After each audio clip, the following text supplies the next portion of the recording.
Do you know what's worse than feeling invisible? Realizing that the people supposed to love you the most made you invisible on purpose. I'm not saying I had a bad childhood, it wasn't a horror story. I had food, clothes, and a roof over my head. But what I didn't have was the thing everyone craves, love and attention. Not when you're the older sister of a golden child. My younger sister, Emily, was perfect, or at least that's how my parents saw her. She was the type of kid who could spill spaghetti on the carpet and somehow still get praised for her creativity. Me. I could do everything right, straight A's, no trouble, keeping to myself, and all I'd hear was, why can't you be more like Emily? It started small. Little things. She got bigger pieces of dessert. Her Christmas gifts were shinier and more expensive. When I turned 13, I got a homemade cake, a box mix, if we're being honest. When she turned 13, she got a party with decorations, matching outfits for her and her friends, and a phone that cost more than my entire wardrobe. She's younger, my mom would say dismissively when I tried to bring it up. She needs us more than you do. But as time went on, I started to feel less like a family member and more like a ghost. It didn't matter how hard I worked, how quiet I stayed, or how badly I just wanted them to see me. Emily was the sun in their sky, and I was the shadow no one cared to look at. I told myself it didn't matter. I'd leave someday, build my own life, and none of it would matter. But I never expected that years later, they'd come crawling back, begging me for something I wasn't sure I could give, forgiveness. I used to think my family was normal. You know, the kind of family where things weren't perfect, but there was enough love to get by. My parents worked hard to keep us afloat, and my younger sister, Emma, and I spent our days playing tag in the yard or watching cartoons on the couch. But if you look closely at normal, you start to notice the cracks. Emma was always the golden child, the favorite. I didn't see it right away, probably because I was too busy being the good kid. You know the type. I did well in school, helped mom with dinner, and even babysat Emma when my parents needed a break. I didn't ask for much, just a little attention and maybe a, we're proud of you, now and then. But with Emma, it was different. Everything she did seemed to sparkle. She could spill juice all over the carpet, and mom would chuckle, oh, Emma, you're such a klutz. But if I so much as left my shoes in the wrong spot, it was, why can't you be more responsible? It was small things at first.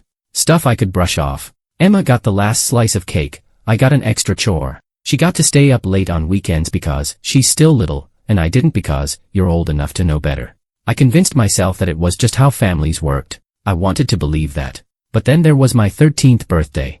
I still remember how excited I was. I'd been practicing for weeks for the school play, where I had the lead role. I begged my parents to come, and my mom promised, of course, sweetie, we'll be there. For the first time in forever, I felt like maybe I could shine, too.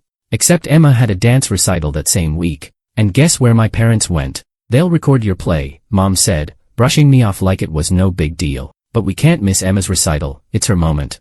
You understand, right? I nodded because what else could I do? But I remember sitting in that empty auditorium after the play, staring at the rows of parents clapping and hugging their kids. My heart felt like a stone in my chest. It was the first time I realized I'd never come first, not to them. That moment never really left me. It was like a switch had flipped inside of me, and from then on, everything felt different. I stopped trying so hard to be noticed because, honestly, what was the point? Emma could do no wrong, and I could do no right. Looking back, I wonder if that was when the resentment started to grow. Or maybe it had always been there, buried under years of understanding and pretending I didn't care. But here's the thing about being ignored for too long, eventually, you learn to stop waiting for approval. You learn to walk your path, even if it means walking away from the people who should have loved you most. And walk away, I did. But life has a funny way of circling back, doesn't it? Years later, when I'd finally built a life I was proud of, they came knocking again, begging for my forgiveness. But we'll get to that part soon enough. After that birthday, something inside me changed. I stopped trying to be noticed. I stopped asking for their attention. It wasn't rebellion, not at first, it was survival. I buried myself in school, my books, and my thoughts. I learned how to disappear, even when I was right in front of them. But Emma only shined brighter. It was like she absorbed all the love and praise that was meant for both of us, leaving me with scraps. She danced, she sang, and the whole house buzzed with excitement over her every little accomplishment. Look at Emma. Isn't she incredible, they'd say. And me, I was invisible. Then came high school, and things only got worse. There was one afternoon I'll never forget. I was in my room, hunched over my desk, working on a project that counted for half my grade. My mom burst through the door without knocking. Can you pick Emma up from dance practice? She asked like it wasn't even a question. Mom, I'm kind of busy, I said, pointing at the mountain of papers sprawled across my desk. She sighed like I was inconveniencing her. You're her sister. You should help her. I bit back my frustration. Can't you pick her up? Or Dad? Your dad's busy. And Emma's tired after practice. Okay. She needs you. You can always finish your work later. Tired. Emma was tired. Like I wasn't. Like what I was doing didn't matter. But that's how it always was. I was the older one, the dependable one, the one who had to make sacrifices so Emma could shine. So, I did what I always did. I packed up my things, got in the car, and drove to pick her up. When Emma slid into the passenger seat, all smiles and flushed cheeks, she barely said thanks. Instead, she started talking about her amazing rehearsal and how the recital was going to be huge. I just nodded, because what else was I supposed to say? But inside, I felt like a balloon slowly losing air, shrinking smaller and smaller until I was nothing at all. And then came the scholarship. I worked my ass off in high school. Straight A's, after-school jobs, and countless late nights spent studying while my parents cheered Emma on at every dance competition and recital. My hard work finally paid off when I got a letter in the mail. I'd won a scholarship to a prestigious university. A full ride. For once, I thought, this is it. This is the moment they'll finally see me. I ran into the living room, holding the letter like it was a golden ticket. Mom, Dad, I got a scholarship. A full ride to the university. My heart was pounding with excitement. I could barely breathe. My dad looked up from his phone. That's great, honey. Great. Mom smiled a little. Oh, wow. That's impressive. I waited. I waited for them to get up, to hug me, to tell me how proud they were. But they didn't. Instead, Emma walked in, holding a flyer. Mom, Dad, guess what? My studio picked me to do the solo at the winter recital. And just like that, I was forgotten. Emma, that's amazing. Mom beamed, pulling her into a hug. Dad grinned and ruffled her hair. We knew you'd get it, sweetheart. I stood there with the letter in my hand, feeling the walls close in. My scholarship, my moment, meant nothing. I slipped out of the room before they could see the tears burning my eyes. That night, as I lay in bed staring at the ceiling, I realized something. I was never going to matter to them the way Emma did. No matter how hard I worked, no matter what I achieved, I would always come second. And the worst part? I was tired of trying. So, I stopped. I left for college a few months later, and I didn't look back. No tearful goodbyes, no promises to visit often, just me, my packed bags, and the silent understanding that I was on my own now. At first, it was hard. I kept waiting for them to call, to ask how I was doing, to tell me they missed me. But the phone never rang. Over time, I learned to stop waiting. I threw myself into my studies, made friends who cared about me, and slowly started to build the life I deserved. I graduated with honors, got a job at a company I loved, and worked my way up. I finally had my apartment, my car, and my peace. Meanwhile, I heard bits and pieces about Emma through distant family members. She'd quit dancing after high school, floated from job to job, and still lived at home. My parents, I heard, were struggling, money was tight, and their golden child wasn't exactly helping the situation. Part of me felt guilty for not reaching out. But a bigger part of me, the hurt part, felt justified. They'd made their choice all those years ago. They chose Emma. And I chose to leave. Then, one day, my phone buzzed. It was a number I didn't recognize. I stared at the screen for a moment before answering. Hello. There was a pause. Then, it's Mom. Her voice stopped me cold. I hadn't heard it in years. Mom. She exhaled shakily like it was hard for her to speak. Sweetie, we need to talk. What is it? I asked, my voice flat. It's your sister. She's not doing well. We need your help. I froze. My help? After all this time. We miss you, she added softly. We're sorry. Please, just come home. I didn't know what to say. My heart pounded in my chest as 1,000 emotions fought to take over. Anger, confusion, bitterness, and maybe, just maybe, a flicker of something softer. But all I could think was, now you want me. Turning point. I stood outside my parents' house for the first time in years, staring at the chipped paint on the front door. It looked smaller than I remembered, like time had shrunk it down along with everything inside. My chest felt tight, but I wasn't sure if it was anger or something I couldn't quite name. I wanted to turn around, get back in my car, and drive away like I had so many years ago, but I didn't. I had come this far. When I knocked, it didn't take long for the door to open. My mom stood there, looking older, and more tired. Her hair was grayer, her eyes dimmer. For a moment, she just stared at me, as if she couldn't believe I was real. You came, she whispered. I came, I said flatly. She pulled me into a hug I didn't return. Her arms felt unfamiliar now, like a stranger's. She let go quickly, as if she could feel the distance too. Come inside. Your father's in the living room. Walking through the house felt like walking through a museum of my childhood. The same family pictures hung on the walls, except none of me past a certain age. Emma's photos, though, were everywhere, her as a child, her dancing, her graduation. My absence was glaring. When I reached the living room, Dad was there, hunched in his chair. He looked up and blinked as if he wasn't sure I was real either. "You're here," he mumbled, his voice softer than I remembered. "Thank you." And then I saw her. Emma sat on the couch, knees pulled to her chest, staring at the floor. She looked hollow. The bright, golden child I remembered was gone. Her face was pale, her eyes sunken, and her hair hung limp around her shoulders. She didn't look up when I entered the room. "What's going on?" I asked, my voice sharp. "Why am I here?" Dad cleared his throat. "Emma's been struggling. She's had a hard time holding down a job, and we're not doing great either." He looked at Mom, who avoided my gaze. "She's in trouble. Financially, emotionally, and we don't know how to help her." I turned to Emma.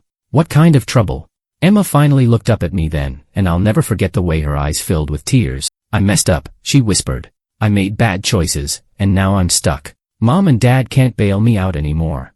Turning point. I stood outside my parents' house for the first time in years, staring at the chipped paint on the front door. It looked smaller than I remembered, like time had shrunk it down along with everything inside. My chest felt tight, but I wasn't sure if it was anger or something I couldn't quite name. I wanted to turn around, get back in my car, and drive away like I had so many years ago, but I didn't. I had come this far. When I knocked, it didn't take long for the door to open. My mom stood there, looking older, and more tired. Her hair was grayer, her eyes dimmer. For a moment, she just stared at me, as if she couldn't believe I was real. "You came," she whispered. "I came," I said flatly. She pulled me into a hug I didn't return. Her arms felt unfamiliar now, like a stranger's. She let go quickly, as if she could feel the distance too. "Come inside. Your father's in the living room." Walking through the house felt like walking through a museum of my childhood. The same family pictures hung on the walls, except none of me past a certain age. Emma's photos, though, were everywhere, her as a child, her dancing, her graduation. My absence was glaring. When I reached the living room, Dad was there, hunched in his chair. He looked up and blinked as if he wasn't sure I was real either. "You're here," he mumbled, his voice softer than I remembered. "Thank you." And then I saw her. Emma sat on the couch, knees pulled to her chest, staring at the floor. She looked hollow. The bright, golden child I remembered was gone. Her face was pale, her eyes sunken, and her hair hung limp around her shoulders. She didn't look up when I entered the room. "What's going on?" I asked, my voice sharp. "Why am I here?" Dad cleared his throat. "Emma's been struggling. She's had a hard time holding down a job, and we're not doing great either." He looked at Mom, who avoided my gaze. "She's in trouble. Financially, emotionally, and we don't know how to help her." I turned to Emma. "What kind of trouble?" Emma finally looked up at me then, and I'll never forget the way her eyes filled with tears. "I messed up," she whispered. "I made bad choices, and now I'm stuck. Mom and Dad can't bail me out anymore." The car ride away from my parents' house was quiet, except for the hum of the engine and the occasional sniffle from Emma. I kept my eyes on the road, hands gripping the steering wheel a little too tightly. Part of me still couldn't believe what I'd done, walking back into that house, confronting them after all those years, and now, taking Emma with me. "You don't have to do this," she murmured, breaking the silence. "I know," I replied, my voice steady, "but I am." Emma stared out the window, her face pale and streaked with tears. "Why? After everything, why are you helping me?" I didn't answer right away because, honestly, I wasn't sure myself. Maybe it was because I saw the same emptiness in her eyes that I used to see in my reflection. Or maybe it was because, for the first time, I realized Emma hadn't been the villain in my story. She was just a kid, like I had been, caught up in the mess my parents had created. We didn't talk much as I brought her back to my apartment. It was small but clean, filled with plants I'd managed not to kill and books that lined the shelves like old friends. "You can stay here," I said, pointing toward the couch. "At least until you figure things out." Emma looked around, her eyes wide, as though the very idea of peace and safety was foreign to her. "I don't know how to thank you," she whispered. "Don't," I said quickly. "Not yet." Over the next few days, Emma began to open up, slowly, cautiously. She told me about the mistakes she'd made, bad relationships, poor decisions, and how she'd dropped out of college when the pressure became too much. She admitted she'd let our parents carry her for years because she didn't know how to stand on her own 2 feet. "I always felt like I had to be perfect," she said one night, curled up on the couch with a blanket. "Like if I wasn't, they wouldn't love me anymore." Her words hit me harder than I expected. I had spent years thinking Emma had it all, but now I saw the truth. She'd been trapped, too. While I was ignored, she had been smothered. "Do you know what's funny?" I said, a bitter smile tugging at my lips. I thought you were the lucky one. You got all the love, all the attention, and I resented you for it. Emma looked down at her hands. I wish I'd known how you felt. I was so wrapped up in trying to please them, I never saw what it did to you. For the first time, I felt a weight start to lift off my chest. The anger I'd carried for so long, the resentment, the hurt, it wasn't gone, but it didn't feel as heavy anymore. Emma wasn't my enemy. She never had been. A week later, my mom called. I didn't answer the first time or the second, but on the third, I picked up. Hello. Hi, sweetie, she said, her voice hesitant. How's Emma? She's fine, I replied curtly. There was a pause. We're sorry for everything. For the way we treated you. We didn't realize how much we hurt you until you left. Years too late, I said coldly. I know, she whispered, but we want to make things right. Can you give us a chance? I closed my eyes, my chest tightening. For so long, I had wanted to hear those words. I had dreamed about this exact moment, my parents finally realizing what they'd done, apologizing, begging me to forgive them. But now that it was here, it felt hollow. You don't get to fix this with an apology, I said finally. Some things can't be undone. Please, just think about it, she said softly. We love you, we always have. I hung up without saying goodbye. That night, I sat with Emma at the kitchen table, both of us eating takeout from cartons. She looked up at me and said, Are you going to forgive them? I stared at my food, thinking, I don't know. Maybe someday. But not for them, for me. Emma nodded, as if she understood. I think that's fair. At that moment, I realized something. Forgiveness isn't about letting them off the hook.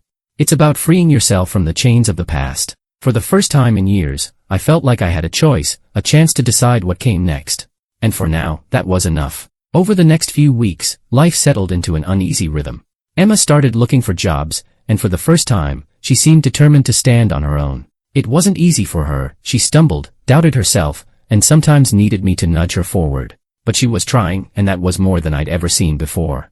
As for me, I found myself thinking less about the past and more about the future. The anger I'd carried for so long didn't vanish overnight, but it began to fade, replaced by something quieter. Not peace, exactly, but the beginning of it. One evening, Emma and I sat together in the living room. She had just returned from a promising job interview, her face glowing with nerves and hope. Do you think I can do this? She asked, looking at me like I held all the answers. You already are, I said, smiling for the first time in years. Emma reached over and squeezed my hand. Thank you, for everything. I nodded but didn't say anything. There wasn't much left to say. Later that night, as I lay in bed, I thought about my parents. I hadn't called them back, not since that last conversation with my mom. I wasn't sure if I ever would. They wanted forgiveness, but forgiveness wasn't about them. It was about me. And maybe, one day, I'd find it in myself to forgive, not because they deserved it, but because I deserved to let go of the pain. For now, though, I was okay with leaving the past where it belonged. I had spent too much of my life fighting for a place in their world. It was time to build my own. As I drifted off to sleep, I felt something I hadn't felt in years, hope. Sometimes, the family you're born into isn't the family you end up with. And sometimes, the only person who can save you is yourself.